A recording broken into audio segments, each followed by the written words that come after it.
Welcome to the Tug of Heart podcast on Strong Island Radio. This is the place where we dig deep into the heart to rise in love. So let's join good friends Lori and Marianne as they discuss understanding and living from the heart. Hello and welcome to Tug of Heart podcast. I am Marianne Franzese and I'm here with my dearest Lori Cordova. Hi, Lori. Hi, Mary. And today we're talking about heart reflection and really kind of diving in to the exploration of conscience. So with a clear conscience, we begin today's episode. What are you thinking, Lori?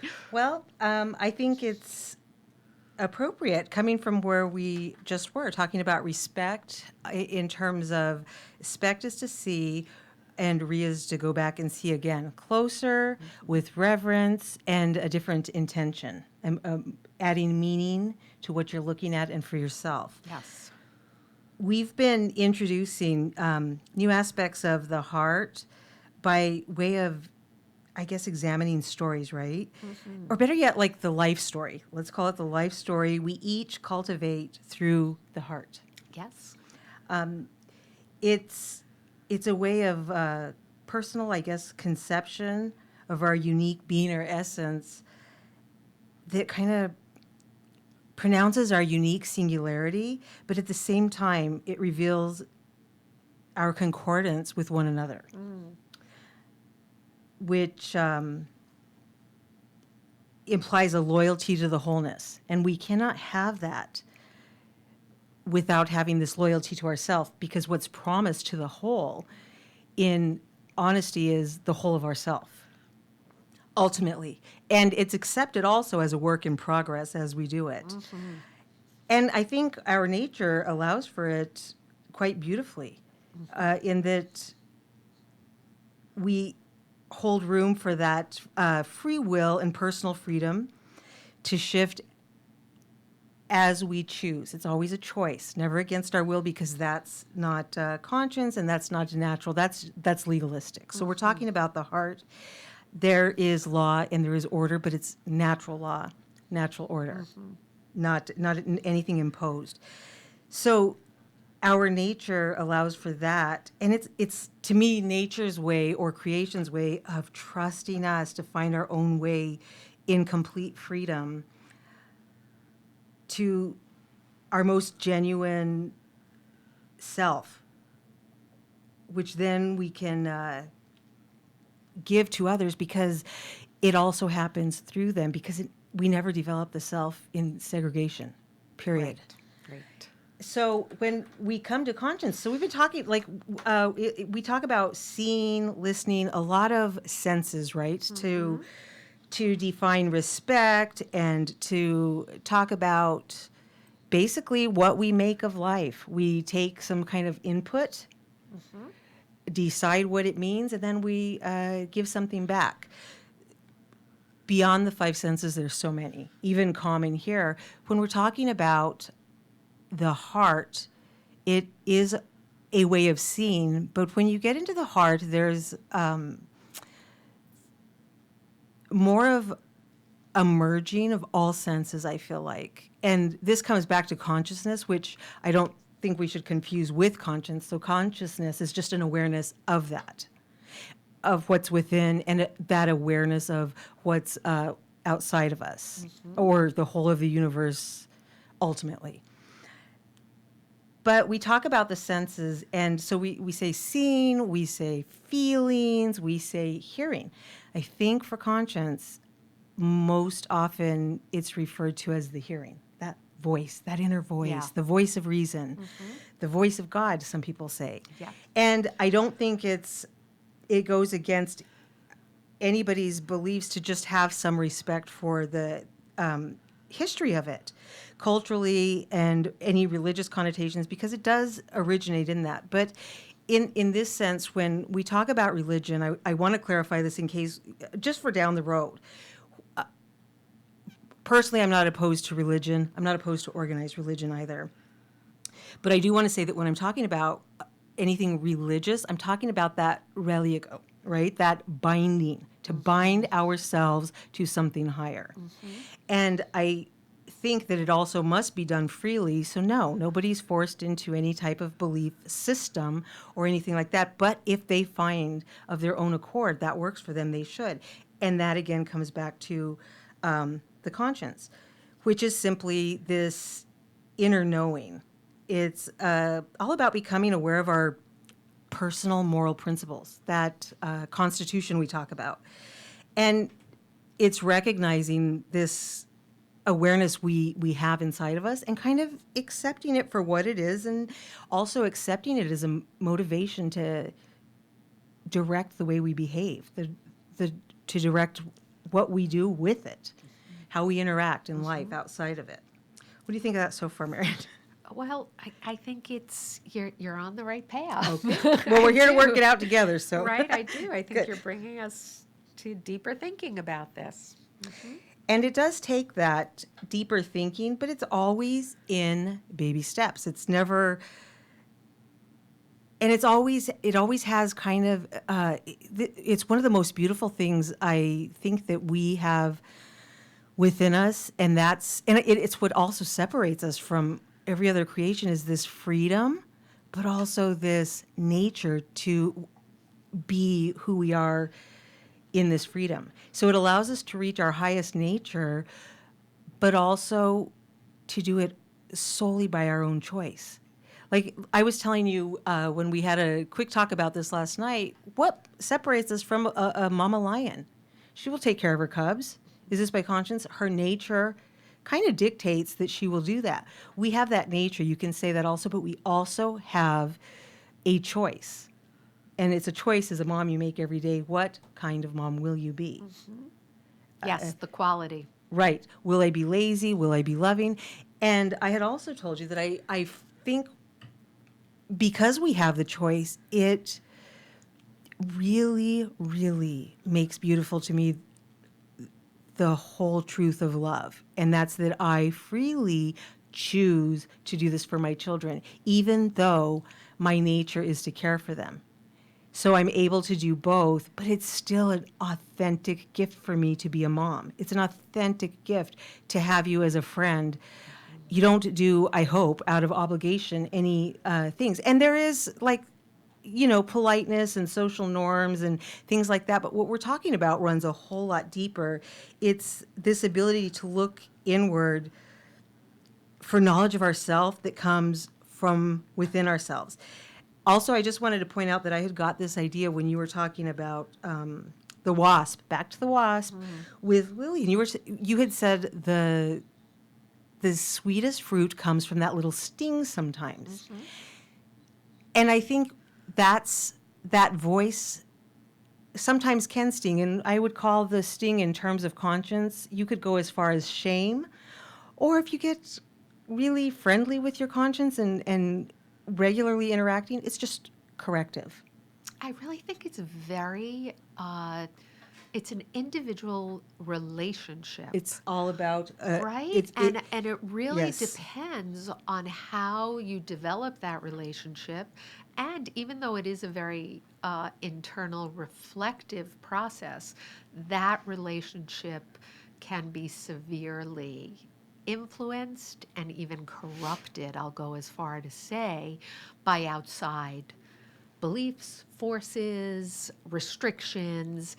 And that's where this process of reflection, right, that we're talking about becomes so important, because how do we get back to that true resting space of being in the heart of our own conscience?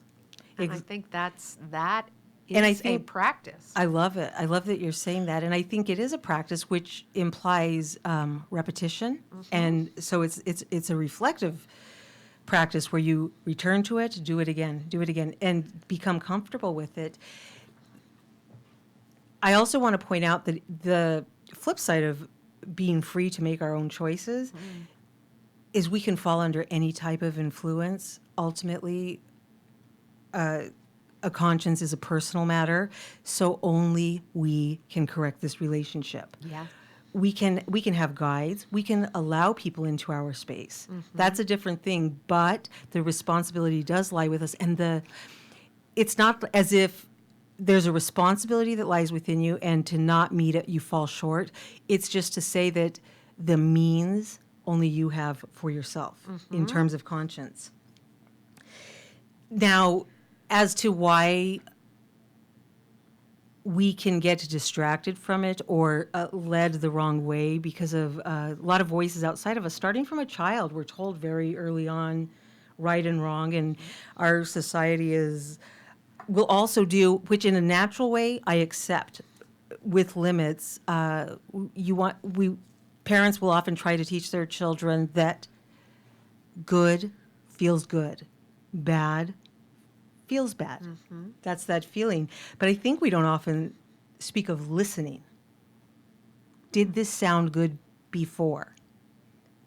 Okay, you didn't do it before, no problem. Step aside, as you've said, and ask the question. How does it sound inside your heart? So we can try to do externally like bad, I remove something for your life or introduce something painful so you have this association. That's fine. And it will be effective to some end, but ultimately it's not an authentic change because true change just comes from within. I remember when I was young, I heard this quote. Let me think. I can think of it now. You can silence a man, but you cannot convince his heart. I heard this when I was like 7, and I've just always loved it. I thought it, I think at the time, defiantly to my parents. 7, I was like, you can silence me, but you cannot convince my heart. Right. My heart knows better. Right. And this would be my drawing a line safely. I was quoting somebody else.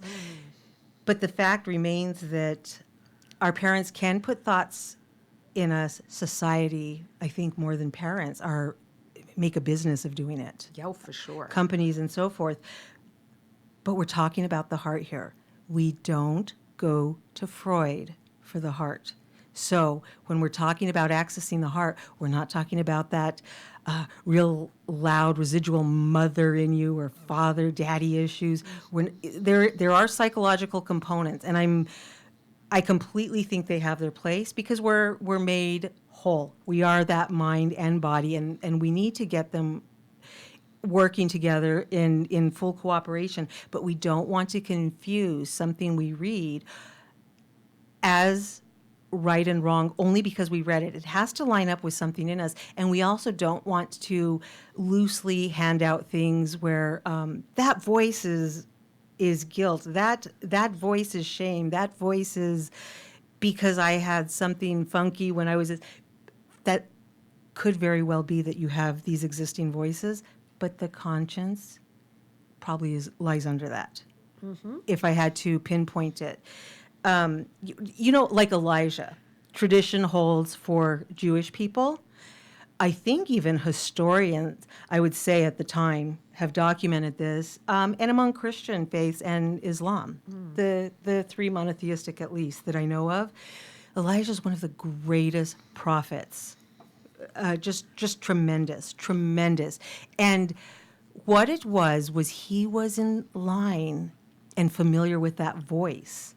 And what comes to mind when you think of that conscience and knowing it from everything else, I think of this time he was on a mountain and he was waiting to hear a truth, a good. And the way I remembered it is earth, wind, and fire. So there was an earthquake. And he knew it wasn't it. That's really attention grabbing. And you know what? If you want to call it from above, from the heavens, from the Creator, he creates plenty of earthquakes to catch attention, but still he knew it's not this.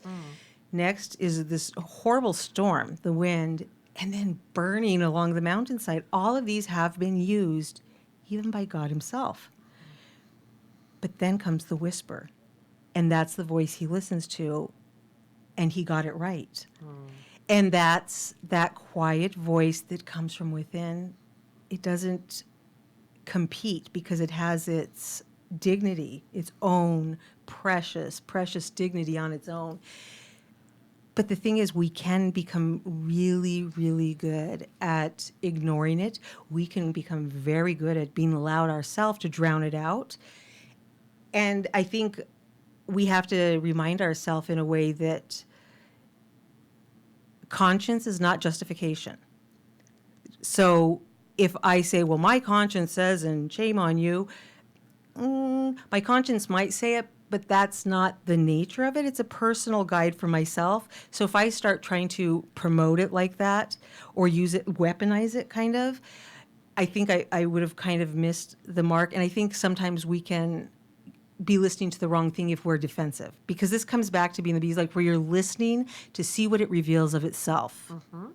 The wasps I meant, and you're observing without your bias, without, I don't take my mom to my conscience. Mom, I love you with everything in me. I remain faithful to my mom. I see my conscience about me, and I go alone. And that tell me what you think, because I feel like this, but I want to make sure that I'm not just being like obstinate. Well, I think that it is a place of self-leadership. Oh, I love that, Marianne. Yes. And it is looking toward the self, toward that pure, compassionate, curious part of self that is out for the good, not just of you, but of all creation. That is within each of us, right? It's the spark, right? Yes. Speaking of spark, you have taught children daily, as a daily ritual to be in contact with their conscience. And it's such a beautiful thing, I want to say, because you've got so many kids. We call the age of reason when you should kind of have made contact with that conscience. So now you're accountable, right? Outwardly. But you've caught so many kids before, because I think people don't really nurture that. Yes. And then it's we want them nurturing. accountable. But can you tell me about, this is the empathy training, and it's about conscience. It right? is about conscience and ultimately self-leadership, right? And if we're talking about the children realm, right, we talked about Jiminy Cricket, right, from Pinocchio being the Yes. conscience. And, I really thought about that. And he is actually a beautiful example, because Pinocchio went from being the wooden puppet into becoming the actual boy, right? He's actualized. He is now going to be able to have human action in the world. He's establishing the nature of a human, right? Yes. Okay. And human beings are all about taking action, moving through the true. world, love in action, ultimately. And the blue fairy gives him Jiminy as his I conscience. don't remember this. I love this. Yeah, no, and he is a cricket. So we're back to the bugs, right? He's very Right. dapper, right? He has a Oh, top hat. that's what I think of. He's proper. He is proper, but he's also very whimsical. He sings. he gives his messages luring. through song, and he's always very kind. But the piece that stands out to me the most is he sticks with Pinocchio through all his bad choices. So the conscience, Jiminy, could be advising very, very nobly and well, and even using song to inspire. But Pinocchio chooses the wrong things a lot of the times, and he sticks with him. He is that loyal, compassionate, non-judgmental companion who is going to continue to advise in good faith and never abandon, never. And that is at the heart of the kind of relationship building that I look to teach children. So it amazing. starts with themselves. If you know, remember, right? Oh gosh, It starts with this is my first introduction. Sorry to interrupt, but this was Yes. my first introduction to empathy training, and I had a more rigid view of it. I was like, "How are you going to train empathy? This is you don't." It's because I had the impression, post Marianne Francisi, that we would be imitating it, but you're not. No, it's trying to cultivate first the relationship with self. And so the first phase in the daily practice is leading the children through a very quick inner visualization where they go to their garden in their heart. They're completely relaxed and feel loved and safe, and they hear a message from their heart. Yes. And they do it, take about 3 minutes. I ask, what did you hear? What's your message of the day? Hands go up. I love you. Everything's going to be okay.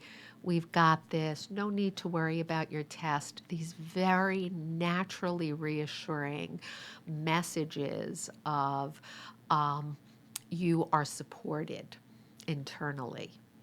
And we can't have true empathy until we can truly be kind and compassionate and curious with ourselves rather than judgmental. And I think a fundamental problem with conscience, and I really feel like even in what you've said so far, to turn that upside down, to disrupt this idea of conscience as this is right and this is wrong. Cannot be. This is good and this is bad. No. We're not talking that duality. No. At all. That is not true self-leadership. And I don't It's believe that. false. I don't believe because you actually captured it, and I want you to finish that. But you had just said before we did this that we are action, love in action. So maybe the conscience, sorry to interrupt no, you, I just it did. just occurred to me, is the adverb.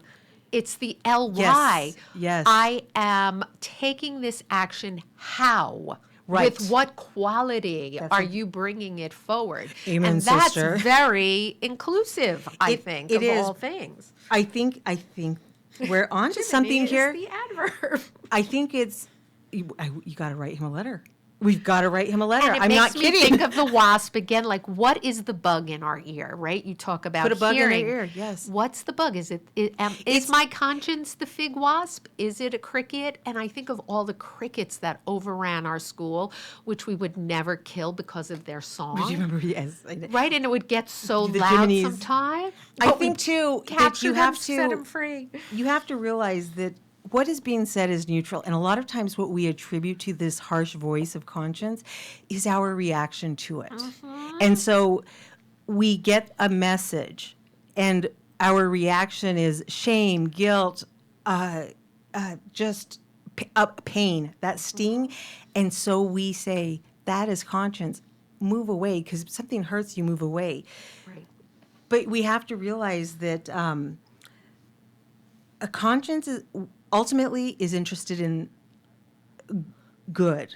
Yes, I believe that. So it's going to only 100%. tell us what is good or what is most right. I told you, and I've seen you do this as well. This is why I think you and I would generally say with children and with adults, this is good or this does not work for the good we want. Right. This way did not work. So we have good and we have just what it is not. But that doesn't throw you into bad, which to me implies a malevolent intention of some type. They're kids. Come on. Yeah. Oh gosh. Yeah. Right? Well, and it's to, set yourself on the right way, for the right goal, and that's part of the understanding of where are we headed? What are we trying to get to? It's visioning that peace, the greater good, this momentary good. And we could always turn around and repent at any moment. That's the whole point. I'm going the wrong direction. That's right. And I think it comes back to what you're saying with the empathy is that it's this personal sense of our moral makeup.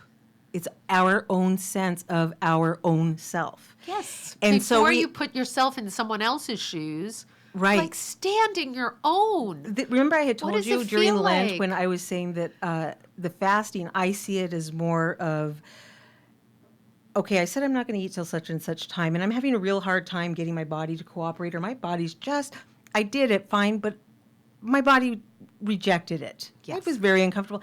And it really brings to the forefront for me, why would I be asking other people, telling them, people really want to tell people what to do with their body. I cannot even respect all the time my inside with my body. But I'm prepared to go out and just like start handing out pamphlets, fighting for it, forcing. And there's been times in my life I'm just not above it. Right. But with time, hopefully, you learn. I recognize that as a human being, and I know what's inside me, so I know what's inside of them. I got faith. I have faith in me because I've seen, we all know the darkness we've had at different times in our life, and we also know the light that has been able to enter through it. Mm-hmm. Why would this not be for them? Well, right. And it's accepting that. And I think what happens is when you have like kind of this instruction that you had done that informs the conscience. Actually, let me backtrack, because I think when you do the empathy training, it's more about building the conscience more than, because I never really have heard you tell them, if you have a conscience, you would do this. I've seen you only pull children up and let them determine for themselves. What might you do? So it's not what is the one solution to this, but you may get different children say, what could we do? Just possibilities. Mm-hmm. And when you can't get to everybody, okay, now a moment and just think of how you might handle it. And that gives them that really safe time to work things out within before they're faced with it, which is the best time to get to the conscience when things are quiet. And, you know, what response resonates? Because there's always more than one good choice. That's right. There's always more than one. Resonates most naturally with who you are at this particular moment in time, because we're always evolving and changing. That's where what feels good, what feels like love to you in this moment. I had wrote this, and this is what I did this in the car. Things that I thought I had witnessed when I would see you doing the empathy training with the kids. And I'm just going to tell you quickly what they are. I feel like you began with, do you have worth? Well, I think just simply by doing that kind of visualization is That's right. a sense There's of something in there. That's enough to again, establish that, right? but finding it within themselves. I'm not telling you you're good, you're smart, you're like any of these attributes. Find it. It's there. And kids are so open to that possibility. Exactly. So the next one, and then if you can respond, I actually like that, is do you feel free? Then recognize the freedom of others. If you don't feel free, come see me later. Let's have a talk. These are, in my words, things that I feel like I've witnessed, and that's where you say there has to be this open, because if you're blocking the freedom of someone else, you know what? Let's have a lunch date. Let's talk about what holds you or restricts you first, because you're not even talking about interaction yet, right? Well, I think I am talking about interaction, because it's always this process of interacting with self and with other. Okay, that's right? true. Yeah, yeah. That's where it all I like comes that. down to. And kids are so concrete. This idea of freedom is a concept that is like, what? But they do understand how it feels to be able to choose Right. and not to be able to choose. That's right. And to feel like their voices can be heard. Right. That they experience. So that's the work is with children, is constantly bringing it back into what is actually happening. So most of our empathy training, and I agree with you, I think what you're reading and being who you are, you're looking at the overriding kinds Right. of themes that Right. came through, but it would have to come out of either actual conflict within Well, the it always is a community. story. It always It is a story. always So is all a of, story. So for people listening, what I'm talking about Thematic. is how you addressed a specific scenario or a Right. story or reflection, imaginative, or a reality that somebody is experiencing. Yes. And yes. so in that sense, I think instead of saying, "Do you feel free?" I would kind of reframe it as, "Do you like feeling free to speak for yourself and to represent yourself? Then allow others to do that in coming together." Right. And so the next thing that I mentally noted of what I've witnessed is from that comes, okay, then recognize the freedom of others. So the next thing is, okay, now let's go into gentle mode then. That's where freedom happens. And then comes the Zinger conscience is about, in your words for children, but this is my words, is about self-assessment, not about judging others. For sure. And it's understanding the two of you are good kids. If it would be two kids that are having a different view, good. This is something that I heard you say. I'm not sure how else I can say it except this is what I've witnessed. You're both good kids. Always. You're both good Right. kids. Listen, here's the thing, guys. Good cannot oppose good. What do we do? And that would be where they would have to kind of come back out from that conscience with what they picked up and bring it outwards, and then also imagine kind of the other person. That's the empathy part, right? Well, it is about a movement towards the space between.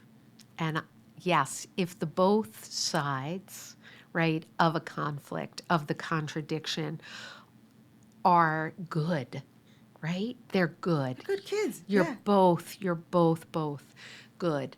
Then that allows for a movement towards the space between, where we're not talking about compromise. We're talking about where both poles. Can you just say that again? Because this is key. Because you cannot compromise conscience. No. It's almost a code. It's almost a neuron firing. It's what you say, the threshold or not, all or none, right? Go ahead again. I just wanted you to take up from that part because it's so important in understanding how two good kids aren't agreeing, but a compromise won't do if we're asking them at the same time to be true to their conscience. What do we do?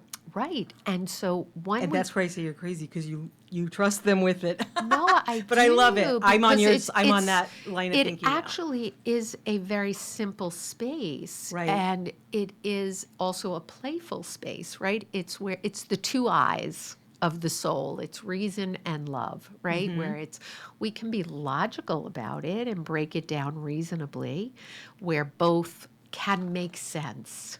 Right, you're in conflict, but we can see how both sides can make sense. And we can also lovingly sink into the space where there can be room for both somehow.